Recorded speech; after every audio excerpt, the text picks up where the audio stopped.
जय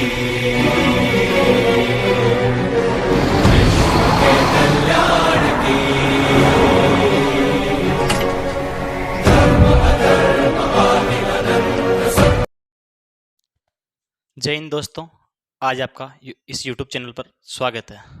आज हम इस YouTube के चैनल पर गणित विषय का अध्ययन करेंगे। इसमें आपको बेसिक से एडवांस तक समझाया जाएगा और प्रश्न भी हल कराए जाएंगे। इसके लिए आने वाले एग्ज़ाम एसएससी जीडी को ध्यान में रखते हुए जो रोजगार विद अंकित की जो गणित की जो किताब आई है उसके प्रत्येक चैप्टर का हल किया जाएगा। प्रत्येक क्वेश्चन को बहुत ही आसान, बहुत ही सरल तरीके से हल कराया जाएगा। इसके लिए अपन जो पहला चैप्टर लेंगे वो लेंगे क्षेत्रमिति। क्षेत्रमिति एक ऐसा चैप्टर है जो संपूर्ण पूरे का पूरा ही सूत्रों पर आधारित है। इसके लिए अपन सबसे पहले जो क्षेत्रमिति है, क्षेत्रमिति एक ऐसा चैप्टर होता है, क्षेत्रमिति एक ऐसा चैप्टर होता है, इसको यदि अपन दोनों अलग अलग भागों में लिखें, क्षेत्र प्लस मिति। क्षेत्र का मतलब होता है क्षेत्रफल, क्षेत्र का मतलब क्षेत्रफल, और मिति का मतलब होता है परिमिति। क्षेत्रफल में इसमें आकृतियों का क्षेत्रफल के बारे में चर्चा की जाएगी, जबकि इसमें उसके परिमाप और परिधि के बारे में गणना की जाएगी।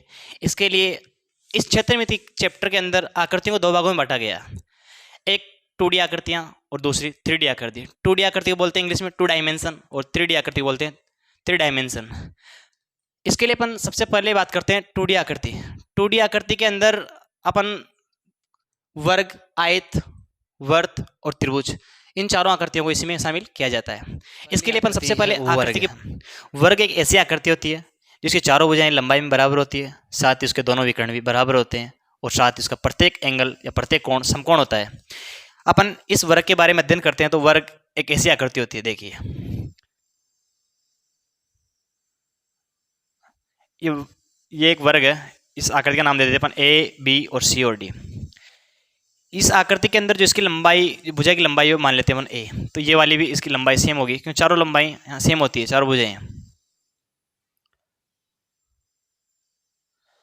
तो ये एक आकृति है। आकृति के साथ साथ जो बी और डी इसके विकर्ण हो जाएंगे। क्या हो जाएंगे? विकर्ण हो जाएंगे, विकर्ण हो जाएंगे। तो अपन इसके बात करते हैं तो परिमाप क्या निकालते हैं? परिमाप। परिमाप में अपन इन चारों भुजाओं की लंबाई को जोड़ लेते हैं। ये भी ए, ये भी ए, ये भी ए, ये भी ए, कुल मिला के 4a हो जाएगा, याद रखना है। इसी साथ साथ क्षेत्रफल निकालेंगे, लंबाई इंटू चौड़ाई। इसमें लंबाई भी ए ही है और चौड़ाई भी ए है, तो भुजा इंटू भुजा, यानी ए इंटू ए, यानी क्षेत्रफल बराबर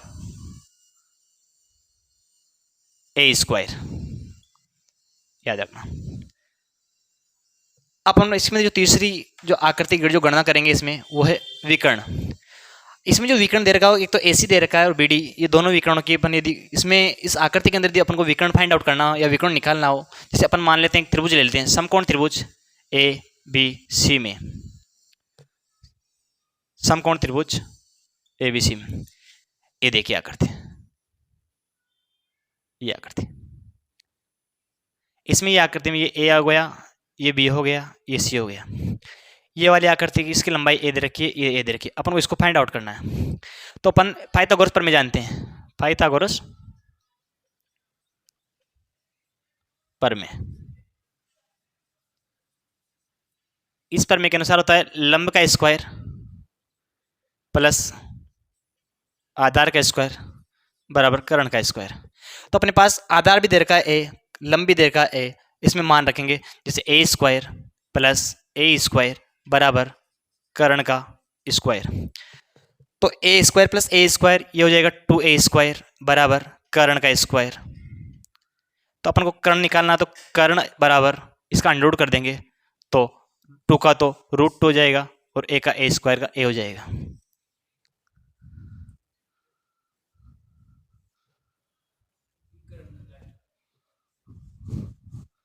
तो इसका जो कर्ण होगा अपन इसका रूट ले लेंगे, तो कर्ण बराबर √2a, याद रखना है। इस आकृति में केवल 3 ही फॉर्मूले लगते हैं, तो परिमाप 4 इंटू भुजा, एक क्षेत्रफल होता है भुजा इंटू भुजा, और तीसरा जो अपन कर्ण निकालते हैं वो √2 इंटू a। ये तीनों ही अपन को याद रखना है, जो मैंने इसमें स्टार दर्शाया तीनों याद रखना है। इसी के साथ साथ जो अपनी दूसरी आकृति होती है वो होती है आयत।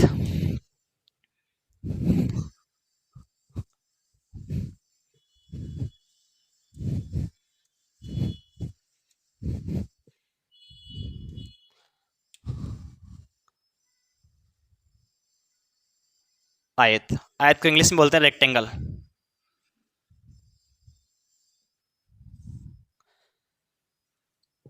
ये एक ऐसी आकृति होती है जिसमें इसकी लंबाई और चौड़ाई दोनों ही अलग अलग होती है। ये अपन आयत की आकृति मान लेते हैं ए, बी और सी और डी। इसकी लंबाई मान लेते हैं अपन एल है, साथ ही में इसकी चौड़ाई जो बी है, और यदि ये बी है तो ये और ये बराबर होती है इसकी, जबकि ये और ये बराबर होती है। इसका प्रत्येक एंगल 90 डिग्री का होता है, समकोण होता है। यदि ये बी तो ये भी बी, ये एल तो ये भी एल। अपन सबसे पहले बात करते हैं शुरुआत में परिमाप। परिमाप के अंदर अपन कोई भी आकृति हो उसका सभी भुजाओं की लंबाई को जोड़ लेते हैं। ये भी एल, ये भी L, L plus L 2l, इधर बी प्लस बी 2b। अपन इन सबको ऐड करेंगे तो 2l प्लस 2b, तो 2 कॉमन ले लेंगे यहाँ से, एल प्लस बी, यानी परिमाप बराबर 2 ब्रैकेट एल प्लस बी। साथ ही इसका जो अपन क्षेत्रफल निकालेंगे, क्षेत्रफल में अपन कुछ नहीं करेंगे, इधर जो एल है इसको और इसको मल्टीप्लाई कर देंगे। क्षेत्रफल बराबर लंबाई इंटू चौड़ाई, क्षेत्रफल बराबर होता है एल इंटू बी, याद रखना है। साथ ही अपन जो भी वर्ग में जो विकर्ण निकाला, इसी प्रकार इसमें भी जो विकर्ण होंगे वो बी और डी, ये दोनों की लंबाइयां बराबर होगी, दोनों की लंबाइयां बराबर होगी। साथ ही अपन को सबसे बड़ी चीज़ होती है इसको फाइंड आउट कैसे करेंगे, कैसे निकालेंगे इस विकर्ण को। अपन यदि मान ली जाए डी, ए और बी, यदि इस त्रिभुज को निकालेंगे तो एक समकोण त्रिभुज है। इसमें अपन भी जो पिछली बार अपन ने जो पाइथागोरस की जो प्रमेय लगाई थी उसी साथ साथ अपन ने इसमें इसको मान लेंगे। जैसे अपन इसका जो विकर्ण निकालेंगे, मान लीजिए विकर्ण हो जाएगा अपने पास बी डी, बी डी विकर्ण हो जाएगा तो अपन त्रिभुज लेंगे, त्रिभुज D A B, D A B. इसमें निकालेंगे आधार का स्क्वायर प्लस एल का स्क्वायर प्लस बी का स्क्वायर और बी डी का स्क्वायर, तो लिखेंगे बी डी का स्क्वायर बराबर आधार का स्क्वायर यानी एल का स्क्वायर प्लस लंब का स्क्वायर प्लस बी का स्क्वायर। अपन को तो बी डी निकालना है, ये बी डी का स्क्वायर है, तो बी डी बराबर under root L square plus B square. ये तीनों फॉर्मूले याद रखना है, एक तो इसका परिमाप, दूसरा इसका क्षेत्रफल, तीसरा इसका विकर्ण। इसी साथ अपन जो तीसरी आकृति की बात करेंगे वो है वर्त। वर्त को अपन बोलते हैं इंग्लिश में सर्कल।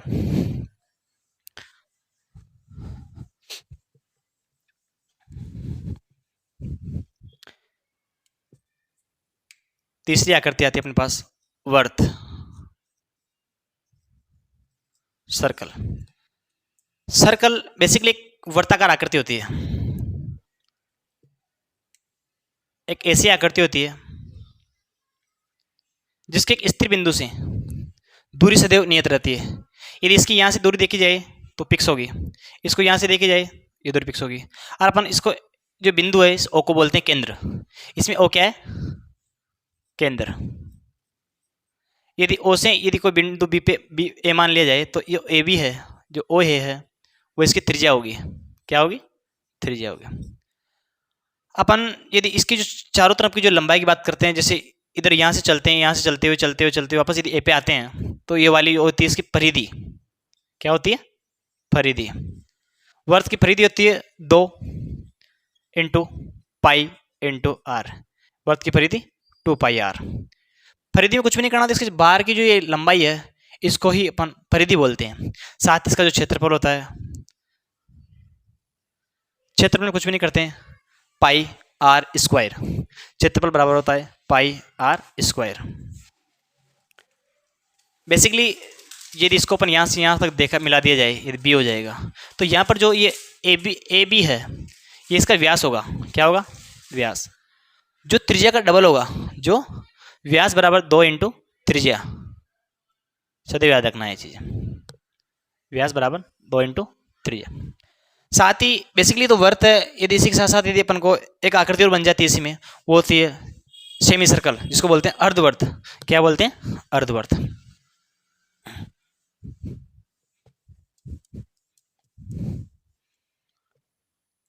एक होता है अर्धवर्त।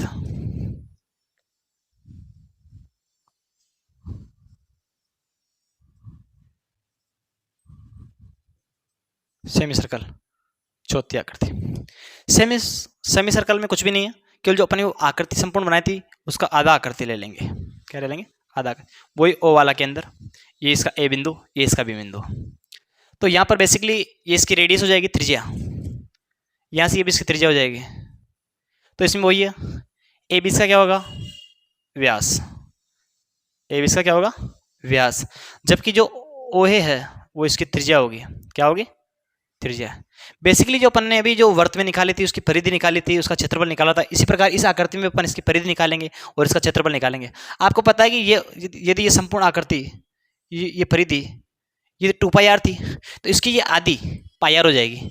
यदि अपन इसकी परिधि की बात करते हैं तो ये पाई आर, साथ में ये भी आर प्लस ये आर, दोनों मिला 2 आर। यहाँ से आर कॉमन ले लेंगे, ब्रैकेट में बचा पाई प्लस 2, यानी इसकी परिधि का जो सूत्र हो जाएगा, परिधि बराबर आर ब्रैकेट पाई प्लस 2, याद रखना है। जब इसका जो क्षेत्रफल होगा वो वर्त का आधा हो जाएगा। जैसे अपन इसका जो क्षेत्रफल की बात करते हैं, क्षेत्रफल बराबर हो जाएगा पाई आर स्क्वायर बटावा 2, इतना याद रखना है। इसी के साथ साथ जो इसकी जो चौथी आकृति आती है, पांचवी आकृति जो आती है, पांचवी आकृति के बारे में जानेंगे। वो आकृति है त्रिभुज। वो आकृति है त्रिभुज। जो त्रिभुज एक ऐसी आकृति होती है जो 3 भुजाओं से बंद होती है। जैसे अपन बात करते हैं त्रिभुज, त्रिभुज इसको इंग्लिश में बोलते हैं ट्राइंगल। ट्राइंगल त्रिभुज बेसिकली एक आकृति होती है, इसके बारे में चर्चा करेंगे। देखो, एक ऐसी आकृति है, मान लीजिए इसका ए पॉइंट हो गया, ये बी हो गया, ये सी हो गया। बेसिकली यदि इसके सामने की लंबाई यदि ए है, इसके सामने की लंबाई बी है, इसके सामने की लंबाई सी है, मान लीजिए। और बेसिकली अपन यहाँ से यदि इसकी हाइट मान लेते हैं, डी पॉइंट मान लेते हैं, यदि इसकी लंबाई इसका डी पॉइंट है, तो इसमें इसका जो परिमाप निकालेंगे, जैसे त्रिभुज का जो परिमाप निकालेंगे, त्रिभुज का परिमाप हम निकालेंगे, तो बेसिकली कुछ भी नहीं करना, इन सभी भुजाओं की लंबाई को जोड़ना है, ए सी बी। परिमाप बराबर हो जाएगा ए प्लस बी प्लस सी, याद रखना है। जब इसका जो क्षेत्रफल निकालेंगे, वो क्षेत्रफल निकाला जाएगा, वो निकाला जाएगा 1/2 इंटू आधार इंटू ऊंचाई, याद रखना है। बेसिकली यदि अपन को इसमें हाइट नहीं दी जाए, ये इसकी क्या है? ऊंचाई है। यदि अपन को इसमें इसकी केवल तीनों भुजा की लंबाई दे दी जाए और अपन को ऊंचाई नहीं दी जाए, तो उस स्थिति में अपन इसका जो क्षेत्रफल वगैरह निकालेंगे, तो उसके लिए अपन को फॉर्मूला, हीरोन का जो फॉर्मूला आता है उसी को यूज में करके अपन क्षेत्रफल को निकालेंगे। जैसे मान लीजिए एक त्रिभुज है, क्या है? त्रिभुज। ये ए, ये बी, ये सी। ए के सामने की लंबाई ए है, बी के सामने की लंबाई मान लीजिए बी है, सी के सामने की लंबाई सी है। तो इस स्थिति में अपन को क्या करना पड़ेगा? हीरोन इसमें, क्योंकि अपन को जो हाइट नहीं दे रखी है, अब ऊंचाई नहीं दे रखी, तो इस स्थिति में अपन को एरिया निकालने के लिए ये वाला जो फॉर्मूला है 1/2 इंटू आधार इंटू ऊंचाई, तो इसमें आधार तो दे रखा है लेकिन ऊंचाई नहीं दे रखा। तो इस स्थिति में हम इसका जो क्षेत्रफल निकालेंगे उसके लिए हीरोन का जो फॉर्मूला होता है उसी को हम इसमें अप्लाई करेंगे और उसी के साथ हम इस एरिया को फाइंड आउट करेंगे। इसके लिए अपन स्टार्टिंग में सेमी, इसमें एस निकालेंगे। एस क्या होता है? सेमी पैरामीटर, यानी अर्ध परिमाप। क्या होता है? अर्ध परिमाप। अर्ध परिमाप का मतलब ए प्लस बी प्लस सी बटावा 2, ये एस की वैल्यू होती है। जब इसका जो एरिया का सूत्र होता है वो एरिया त्रिभुज ऑफ ए बी सी बराबर root S bracket S minus A, S minus B, S minus C, इतना याद रखना है। एक ये तो एक विषमबाहु त्रिभुज हो गया, इसकी अलग अलग भुजाएं थी, इसमें इसकी हाइट दे रखी थी, इसे निकाल लिए। एक त्रिभुज और अलग से बनता है, वो होता है इक्विवेलेंट ट्राइंगल, यानी समबाहु त्रिभुज। ऐसा त्रिभुज जिसकी तीनों भुजाएं यदि लंबाई में बराबर हो जाए, तो उस स्थिति में उसका एरिया वगैरह जो निकालेंगे वो कैसे निकालते देखिए आगे।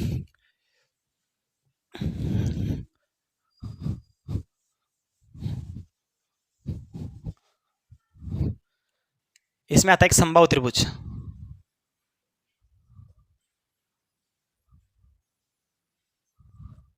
समबाहु त्रिभुज एक ऐसा त्रिभुज होता है जिसमें इसकी तीनों भुजाएं लंबाई में बराबर होती है। वो देखिए, यानी ये ए है, ये बी है, ये सी है, इसके सामने की लंबाई ए है, इसके सामने की लंबाई भी ए है, यानी इसमें इसकी क्या है कि ए बी बराबर बी सी बराबर ए सी बराबर होगी। तो इस स्थिति में अपन इसका जो परिमाप निकालेंगे वो परिमाप हो जाएगा सीधा सीधा, हम तीनों को जोड़ लेंगे, तीनों भुजाओं की लंबाई को जोड़ लेंगे, ए ए ए यानी 3a।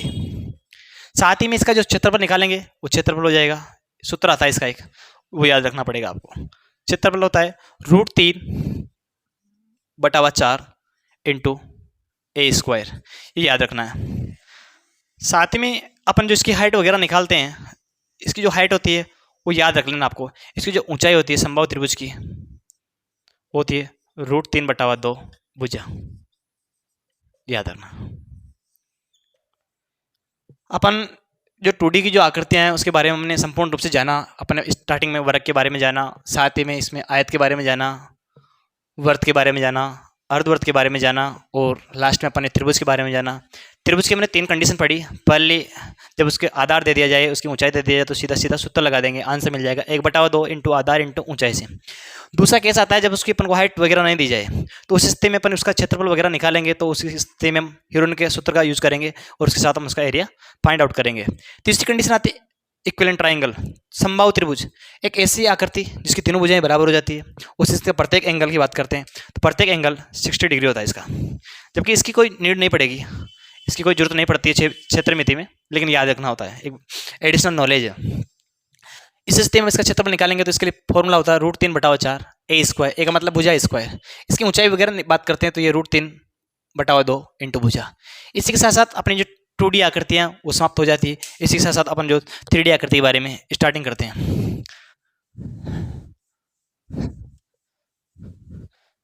अपन जो 3D आकृति के बारे में बात करते हैं, 3D आकृति में एक टर्म एक्स्ट्रा और बढ़ जाती है। इसमें क्या आती है, उसमें अपन जो अपन 2D आकृति के अंदर ज्ञात करते थे परिमाप और जो क्षेत्रफल ज्ञात करते थे, तो इसमें परिमाप तो समाप्त हो जाता है, क्षेत्रफल इसमें एक एक्स्ट्रा जुड़ जाती है, वो जुड़ता है उसका आयतन। बेसिकली 2 चीज़ ज्ञात करनी पड़ती है इसमें। इसके लिए अपन जो स्टार्टिंग में जो आकृति लेते हैं वो लेते हैं घन। क्या लेते हैं? घन। सबसे पहली आकृति आती है घन। घन इसको इंग्लिश में बोलते हैं क्यूब। क्यूब बेसिकली ये एक ऐसी आकृति होती है जिसकी जो सभी भुजाएं, मतलब एक प्रकार 3D आकृति होती है। अपन एक मान लीजिए जो चौका डिब्बा आता है, उसकी जो लंबाई भी समान, चौड़ाई समान, ऊंचाई भी समान होती है। अपन जो 3D आकृति के बारे में देखेंगे तो इसमें पहली आकृति आती है घन। घन को अपन बेसिकली इंग्लिश में बोलते हैं क्यूब। घन एक ऐसी आकृति होती है जिसकी इसकी जो ये लंबाई है, ये इसकी चौड़ाई है, ये इसकी ऊंचाई, लंबाई चौड़ाई बेसिकली ऊंचाई, ये सभी बराबर होती है। क्या होती है? बराबर। अब अपन इसमें बात करते हैं तो इसकी टोटल भुजा की लंबाई, भुजाएं देखते हैं इसमें 1 2 3 4। इसी प्रकार जैसे मान लीजिए एक फलक हो गया, एक फलक ये हो गया। बेसिकली इसकी 1 2 3 4, 4 इधर है, 1 2 3 4, 4 तो ये हो गए, उसके साथ ये वाली 1 2 3 4, टोटल मिला के इसकी जो भुजाएं हो गई, भुजा हो गई टोटल 12। जबकि शीर्ष की बात करते हैं 1 2 3 4 5 6 7 और 8। इसमें जो टोटल शीर्ष होंगे वो होंगे 8। शीर्ष कितने होंगे? 8। साथ ही में इसके जो फलक होंगे, क्या होंगे? फलक।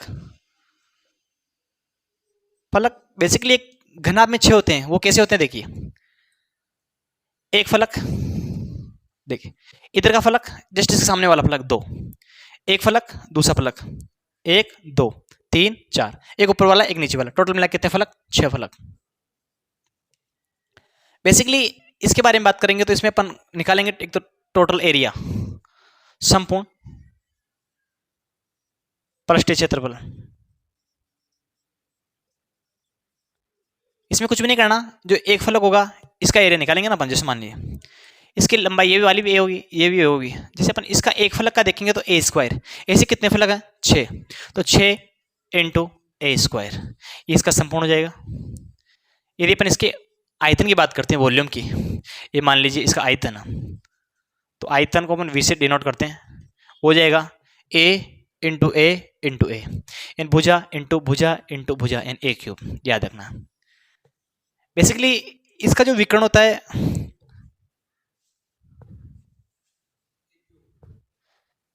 इसका जो आयतन होगा वो ए क्यूब होगा ना। बेसिकली इसके साथ साथ अपन बात करते हैं इसका जो विकर्ण होता है। अपन जो ये वाला तो एक आकृति बन रही है वर्ग की, क्या बन रही है, एक आकृति बन रही है वर्ग की। देखिए आप ध्यान से, इस आकृति में अपन ने जिसका जो विकर्ण निकाला था स्टार्टिंग में, अपन जो 2D आकृति के अंदर देखा था, तो इसका वैल्यू आई थी √2 ए, पता है आपको। साथ इसकी वैल्यू √2, इसकी वैल्यू ए, ये हाइट है ना। इसका जो ये विकर्ण होगा कौन सा वाला, ये वाला विकर्ण होगा। कौन सा वाला, ये वाला विकर्ण होगा। ये सबसे बड़ा विकर्ण होगा, क्या होगा, सबसे बड़ा। साथ ही इसमें यहाँ पर एक 90 डिग्री का जो एंगल बनेगा, तो इस स्थिति में देखिए आप, ये कौन सा बन गया, एक समकोण त्रिभुज बन गया। समकोण त्रिभुज में अपन इसको जो निकालेंगे उस स्थिति में क्या करेंगे, इसका स्क्वायर प्लस इसका स्क्वायर बराबर इसका स्क्वायर। तो इस स्थिति में अपन इस मान लीजिए इसको जो बड़ा विकर्ण निकालेंगे, क्या निकालेंगे, विकर्ण। वो विकर्ण की वैल्यू होगी अपने पास √2 का स्क्वायर,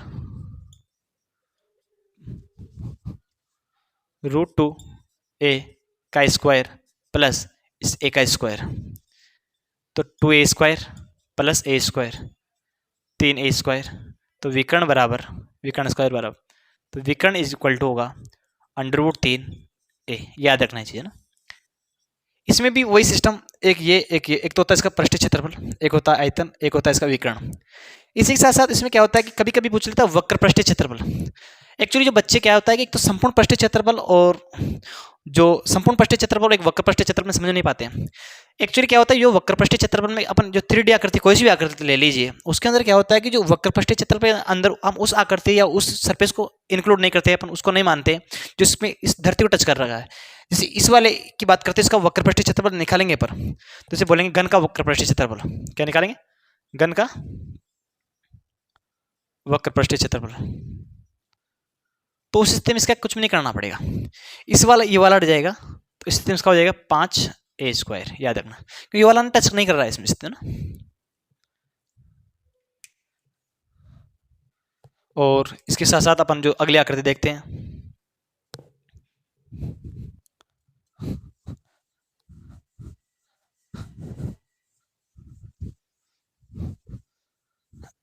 देखिए इसमें जो अगली आकृति आती है वो होती है घनाभ। क्या होती है, घनाभ। घनाभ में क्या होता है कि ये भी एक 3D आकृति होती है। इसमें लंबाई अलग, चौड़ाई अलग, ऊंचाई अलग। बेसिकली लंबाई को L से, जबकि चौड़ाई को B से, जबकि ऊंचाई को S से डिनोट करते हैं। उस स्थिति में हम देखते हैं ये घनाभ की आकृति बनाता हूँ मैं आपके सामने। ये घनाभ हो गया, क्या हो गया, घनाभ हो गया,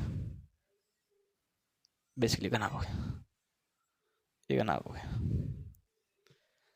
घनाभ में इसकी जो ये लंबाई हो जाएगी ये L हो जाएगी, जबकि ये इसकी चौड़ाई हो जाएगी, जबकि ये इसकी ऊंचाई हो जाएगी, ध्यान रखना।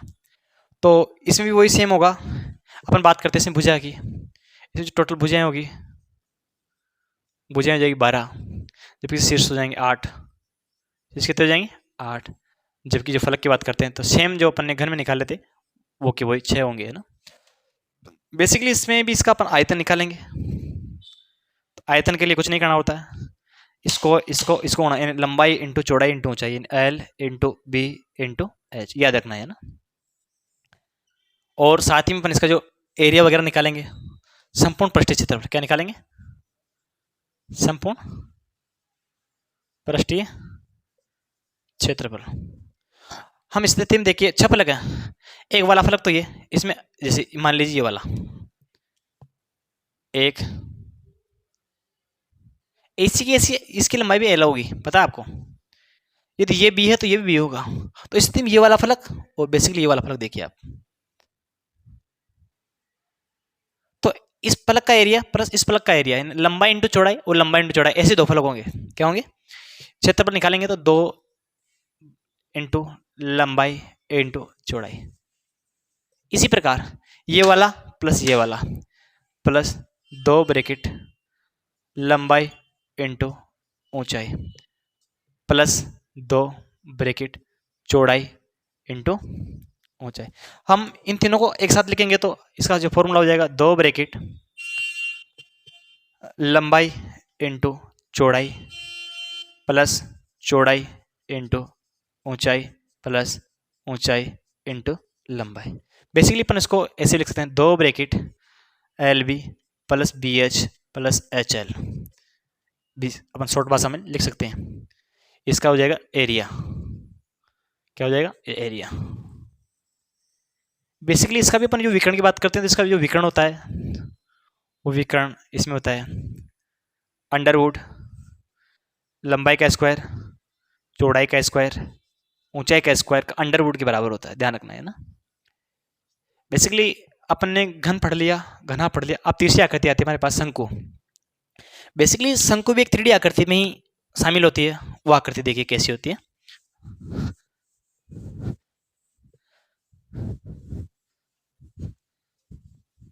शंकु एक ऐसी आकृति जिसका जो नीचे का जो नीचे का जो सरफेस होता है वो एक वर्ताकार होता है। कैसा होता है? एक वर्ताकार होता है।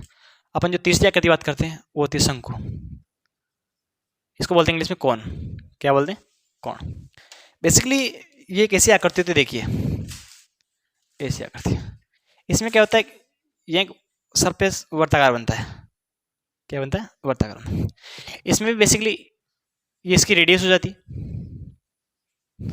जबकि ये इसकी हाइट हो जाती है,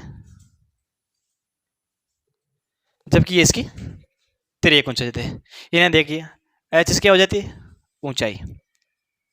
आर इसकी क्या हो जाती है? आधार की त्रिज्या। त्रिज्या किसकी? आधार की। बेसिकली जो एल होती है ये इसकी तिर्यक ऊंचाई होती है।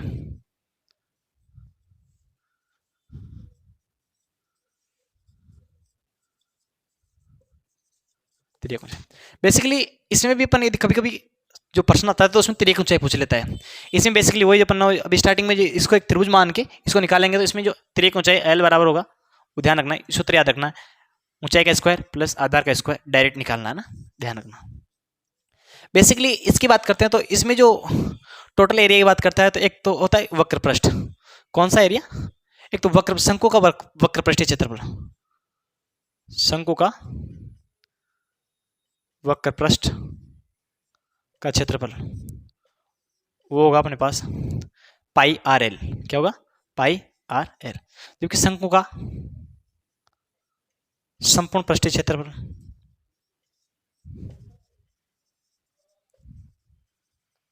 वो हमारे पास एक तो पाई आर एल 7 होगा और उसके साथ साथ नीचे का जो वर्ताकार जो शेप बन रखी है ये वाली, इसको भी ऐड कर लिया जाएगा टोटल के अंदर। इसको भी यानी एक एक्स्ट्रा और जुड़ जाएगा, वो हो जाएगा पाई आर स्क्वायर। इनमें से पाई आर को कॉमन ले लेंगे तो पाई आर कॉमन आ गया, यहाँ से बच गया एल, यहाँ से बच गया आर, यानी total surface area is equal to pi R bracket L plus R, है ना। इसके साथ साथ इसका होता है एक आयतन। क्या होता है? एक आयतन। बेसिकली जो आयतन होता है इसका वो आयतन देखिए, आयतन को अपन विषय यानी वॉल्यूम। इस आयतन की बात करते हैं तो आयतन के लिए इसका जो फॉर्मूला होता है 1/3 pi R square into H. H जहाँ इसकी ऊंचाई है, ये याद रखना अपन को। क्या याद रखना? याद रखना। इसी के साथ साथ जो जितने मैंने सूत्र लिखा रहा हूँ इन सबको याद रखना है, और जो अगली क्लास होगी उसमें इन्हीं फॉर्मूलों के बेस पर जो प्रश्न सोल्व कराए जाएंगे, देखना ना।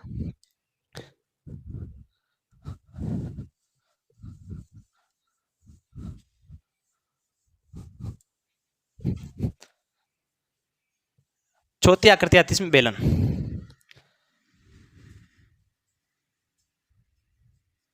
बेलन बेसिकली जो बेलन होता है, बेलन भी एक 3D आकृति में आता है। बेलन कैसी आकृति होती है? देखिए एक कैसी आकृति होती है, इसमें ऊपर और नीचे वर्ताकार शेप होती है ऐसी। तो बेसिकली ये तो इसकी ऊंचाई हो जाती है। क्या हो जाती है? इसकी ऊंचाई। इसका जो ये वाला ये आर हो जाती है, बेसिकली ये भी इसकी आर हो जाती है, रेडियस हो जाती है। तो इस स्थिति में भी वही दो कंडीशन बनती है। एक तो पूछता है इसका आयतन और दूसरा पूछता है इसका वक्र पृष्ठीय क्षेत्रफल और संपूर्ण पृष्ठीय क्षेत्रफल। इसकी बात चर्चा करते हैं। देखिए एक तो बेलन का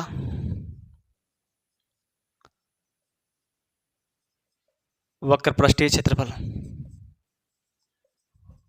बराबर हो जाएगा 2 पाई आर एच। क्या हो जाएगा? 2 पाई आर एच। इसी के साथ साथ बेलन का संपूर्ण पृष्ठीय क्षेत्रफल पूछे तो बेलन का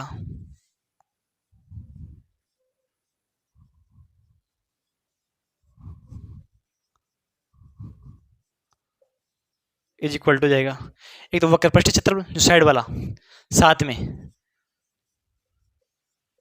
जो इधर जो ये वाला बन रहा है, इधर वर्ताकार शेप और इधर वर्ताकार शेप, यानी दो वर्ताकार शेप, यानी 2 पाई आर स्क्वायर। यहाँ से 2 पाई आर को माना जाएगा दोनों से, यहाँ से बच जाएगा h, यहाँ से बच जाएगा r। इसका टोटल सरफेस एरिया क्या हो जाएगा, टोटल सरफेस एरिया, संपूर्ण पृष्ठीय क्षेत्रफल, याद रखना।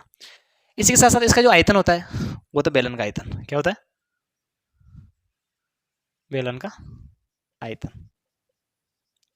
बेसिकली जो बेलन का आयतन होता है वो होता है v is equal to pi R square h, याद रखना है। और इसमें भी यही पूछता है तो बेलन का पृष्ठीय क्षेत्रफल, वक्र पृष्ठीय क्षेत्रफल, संपूर्ण पृष्ठीय क्षेत्रफल और आयतन। इसके साथ साथ जो अगली आकृति आती है वो होता है गोला। कौन सी आकृति आती है, गोला।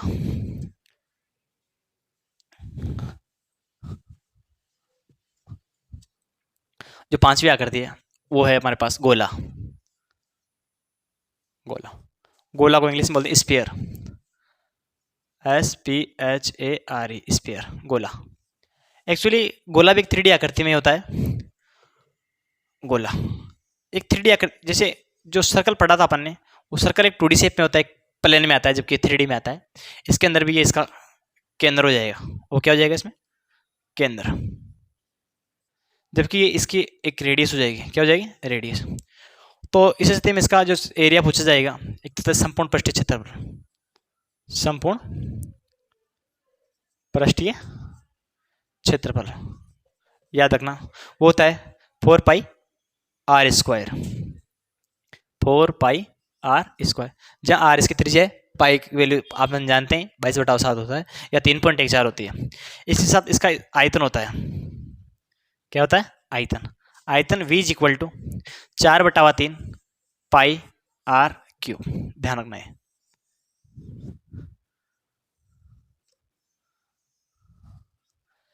इसी के साथ साथ एक अलग आकृति आती है, वो आती है अर्धगोला। क्या आता है, अर्धगोला, semi sphere. Actually semi sphere में कुछ भी नहीं है। यदि अपन इस जैसे टोटल गोला जो अपन जानते हैं ये 3D आकृति में, ये टोटल संपूर्ण गोला मान लीजिए, तो इस गोले को यदि अपन को यहां से काट दिया जाए, यहां से काट दिया जाए, तो हमारे पास जो बचा हुआ एरिया है, जो बची हुई शेप है, इसी को अपन अर्धगोला बोलेंगे। इसमें वही इसका केंद्र हो जाएगा। तो इस स्थिति में इसका जो एरिया होगा, इसका जो ये तो रेडियस हो जाएगा, आप जानते हैं, ये टोटल इसका व्यास हो जाएगा ACB तक। तो इसमें भी वही संपूर्ण पृष्ठीय क्षेत्रफल, क्या, संपूर्ण पृष्ठीय क्षेत्रफल। एक तो ये वाला, जैसे टोटल का अपन जानते हैं, टोटल का एरिया था 4 पाई आर स्क्वायर, तो इस आधे का कितना हो जाएगा, 2 पाई आर स्क्वायर। लेकिन साथ में अपन जैसे इसको काटेंगे, काटने के बाद ऊपर भी एक वर्ताकार शेप बनेगी, ऊपर भी एक वर्ताकार शेप बनेगी, तो हो जाएगा 2 पाई आर स्क्वायर प्लस एक ऊपर वाली आकृति की पाई आर स्क्वायर। इन दोनों को जोड़ेंगे तो 3 पाई आर स्क्वायर। इसी के साथ साथ यदि इसका पूछा जाए वक्र पृष्ठीय क्षेत्रफल, क्या पूछा जाए, वक्र पृष्ठीय क्षेत्रफल, तो इसमें अपन उसको नहीं लेंगे, ऊपर वाले एरिया को हटा देंगे, कितना आ जाएगा, 2 पाई आर स्क्वायर। जबकि इसमें अपन